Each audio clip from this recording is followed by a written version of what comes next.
Qani. Qameli bu.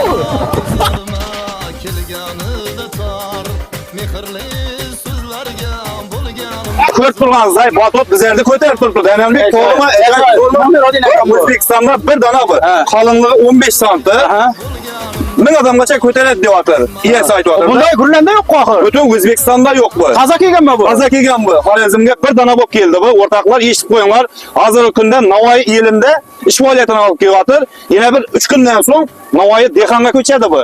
Bilib qo'y, xalqqa ayt shuni. Xalqqa aytamiz endi xudo xolasa. Endigi manzilimiz Navoiy Dehqonda bo'ladi. Keyin vaqtidan bir 5 kun bo'ladi. 5 kundan so'ng Do'sonbekka ketamiz. Xudo xolasa. Xudo xolasa. Yana nerga boraylik? Bu Batot dunyoda bir dona bu. Dunyoda Amerikadan olib kelib qo'yibdi. Ama men hayron qoldim, meni ko'tardi axir bu. Güzel mabudam. Mevudam bo'ldi bu. Mabudam, mabudam, mabudam, mabudam, mabudam, mabudam, güzel mabudam, mabudam,